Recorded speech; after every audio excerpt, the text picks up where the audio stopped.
Just nod your head, and we'll be in my bed together. Oh, Jesus.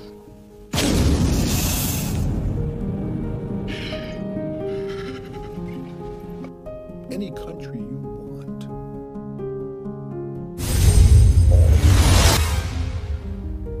You could even have Rome. Step into my circle so I can pull your tongue out. Dr. Bill Bright dari kampus Crusade for Christ menyatakan firman Tuhan menerangkan puasa dan doa sebagai sarana ampuh untuk menyebabkan api Tuhan turun lagi dalam kehidupan seseorang. Seperti puasa dan doa, membawa penyerahan tubuh, jiwa, dan roh kepada Tuhan kita Yesus Kristus. Hal itu juga membangkitkan kehadiran Roh Kudus yang lebih tinggi. Hal itu menciptakan jiwa yang segar, bersih, sukacita, dan tekad untuk melayani Tuhan. Singkatnya, hal tersebut membawa kebangkitan pribadi. Puasa, membaca firman Tuhan, dan berdoa akan memberi kita kekuatan dan membantu kita untuk semakin dekat dengan Tuhan. Puasa memungkinkan Anda untuk lebih berkonsentrasi pada hal-hal spiritual daripada kesenangan duniawi. Puasa mengarah ke keintiman yang lebih besar dengan Tuhan dengan menyangkal sifat duniawi kita. Puasa mengendalikan kedagingan manusia. Puasa dan doa memupuk dan memelihara pertumbuhan rohani. Puasa dan doa membantu Anda untuk menjauhkan diri dari dosa-dosa yang mudah menjerat Anda. Puasa dan doa membantu mengundang hadirat Tuhan dan betapa kita semua membutuhkan hadirat Tuhan dalam hidup kita. Menyucikan, memurnikan. Dia yang berdiam di tempat rahasia yang paling tinggi akan tinggal di bawah bayang-bayang yang maha kuasa. Doa dan puasa akan membawa Anda ke tempat rahasia paling tinggi ini. Doa dan puasa akan membantu Anda untuk tinggal di dalam Kristus. Pada Yohanes 15 ayat 4, tinggallah di dalam aku dan aku di dalam kamu. Sama seperti ranting tidak dapat berbuah dari dirinya sendiri kalau ia tidak tinggal pada pokok anggur. Demikian juga kamu tidak berbuah jikalau kamu tidak tinggal di dalam aku. Tinggal di hadirat Tuhan, hidup di hadirat Tuhan. Mengapa puasa menarik perhatian Tuhan? Berikut adalah hal yang tidak boleh Anda lakukan dalam puasa. Dalam Matius 6 ayat 16-18, dan apabila kamu berpuasa, janganlah muram mukamu seperti orang munafik. Mereka mengubah air mukanya supaya orang melihat bahwa mereka sedang berpuasa. Aku berkata kepadamu, sesungguhnya mereka sudah mendapat upahnya. Tetapi apabila engkau berpuasa, minyakilah kepalamu dan cucilah mukamu, supaya jangan dilihat oleh orang bahwa engkau sedang berpuasa, melainkan hanya oleh Bapamu yang ada di tempat tersembunyi. Maka Bapamu yang melihat yang tersembunyi akan membalasnya kepadamu. Padahal puasa itu latihan spiritual yang bermanfaat, yang memiliki prinsip-prinsip yang harus diikuti bagi kita untuk menikmati manfaat penuh darinya. Sehebat-hebatnya puasa itu, bisa saja salah berpuasa. Anda dapat melakukan hal yang benar dengan cara yang salah. Kita akan melihat beberapa hal tertentu yang tidak boleh Anda lakukan saat berpuasa. Puasa menarik perhatian Tuhan, tetapi ketika Dia melihat bahwa niat dan motif Anda tidak murni, akan ada halangan dalam doa Anda. Yesus memperingatkan kita untuk tidak berpuasa seperti yang dilakukan orang munafik. Kemunafikan adalah salah satu hal yang tidak boleh Anda lakukan saat berpuasa. Tuhan tidak menerima kemunafikan.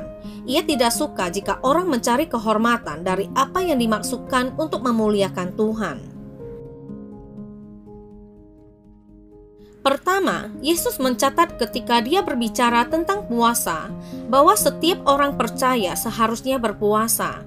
Ini terlihat dalam cara Dia menyusun firman-Nya. Apalagi ketika kamu berpuasa. Jika Yesus telah berkata, jika kamu berpuasa, kita akan menyimpulkan bahwa puasa adalah opsional bagi orang percaya. Tapi Dia bilang kapan kamu puasa, untuk menunjukkan bahwa kita diharapkan untuk berpuasa. Jadi pertanyaan pertama saya untuk Anda adalah, kapan terakhir kali Anda berpuasa? Jelas, Yesus berasumsi bahwa para pengikutnya akan berpuasa.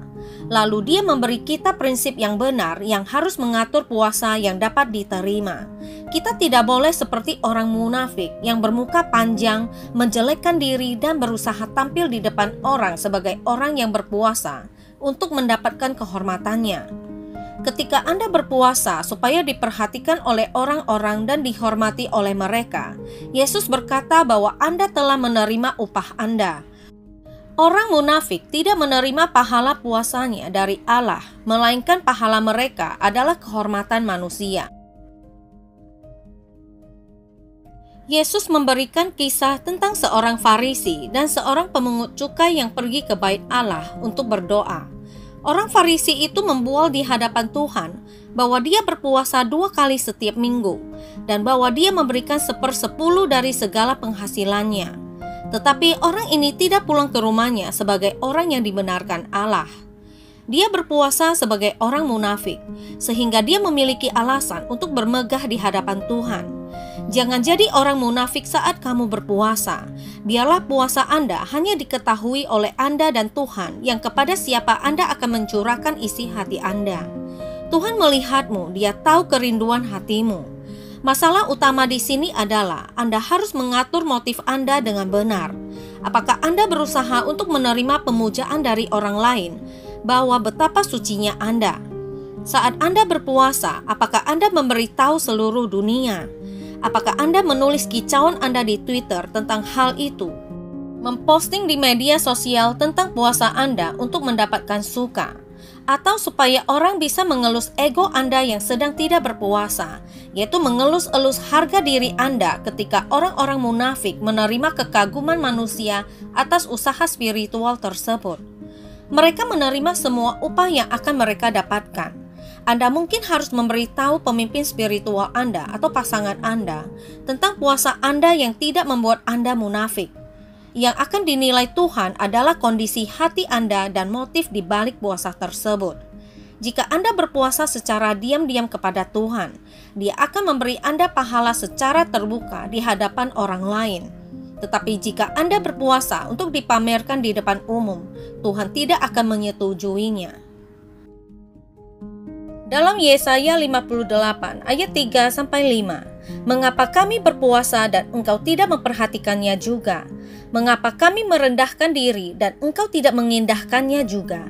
Sesungguhnya pada hari puasamu engkau masih tetap mengurus urusanmu dan kamu mendesak-desak semua buruhmu.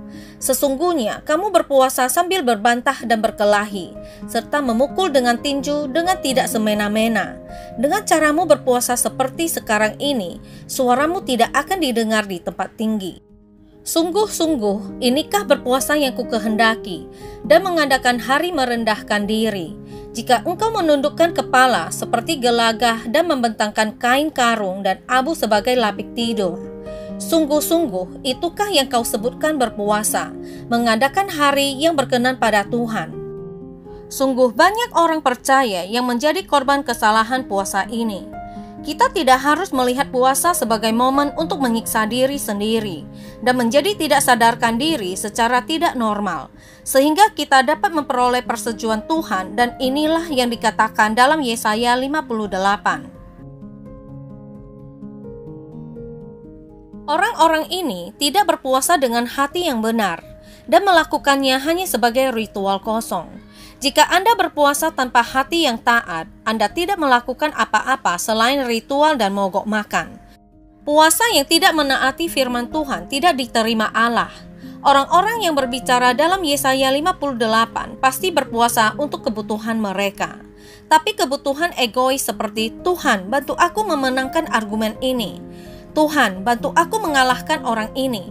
Meskipun doa mereka disertai dengan puasa, itu masih merupakan doa yang egois bahkan jahat. Jadi Tuhan tidak akan menjawab.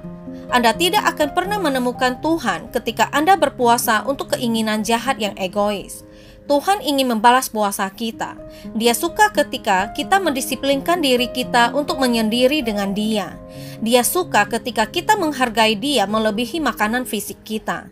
Tuhan ingin kita melihat puasa tidak sekedar pantangan dari kenyamanan. Dia ingin kita mendedikasikan waktu untuk mencari Dia dengan sepenuh hati kita. Saya pikir banyak dari kita perlu mengoreksi pemahaman kita tentang puasa. Kita tidak harus puasa dengan paksa. Kita perlu berpuasa agar hati kita tertarik kepada Tuhan. Kita perlu berpuasa karena kita mengasihi Dia. Puasa bukan hanya tentang mendedikasikan waktu untuk berdoa agar Tuhan memenuhi kebutuhan kita. Kita harus melihat puasa sebagai waktu di mana kita dapat bersekutu secara mendalam dengan Tuhan. Ketika Anda fokus pada Tuhan dalam puasa Anda mendapatkan berkat dibandingkan ketika Anda berfokus pada diri sendiri. Semakin Anda tinggal bersamanya, semakin hidupnya tercermin dalam hidup Anda, dan semakin Anda menjadi seperti Dia. Tuhan menjadi lebih jelas bagi Anda saat Anda mendedikasikan waktu untuk mencari Dia. Tuhan mengasihi kita dan ingin bersekutu dengan kita. Dia ingin Anda datang kepadanya ketika Anda bersedia pergi kepadanya. Jika kita tahu seberapa besar keinginan Tuhan untuk berhubungan dengan kita akan menciptakan lebih banyak waktu untuk bersekutu dengannya melalui puasa dan doa. Itulah sebabnya puasa menarik perhatian Tuhan karena Alkitab mengatakan dalam Yakobus 4 ayat 8, "Mendekatlah kepada Allah dan Ia akan mendekat kepadamu. Tahirkanlah tanganmu, hai kamu orang-orang berdosa, dan sucikanlah hatimu, hai kamu yang mendua hati."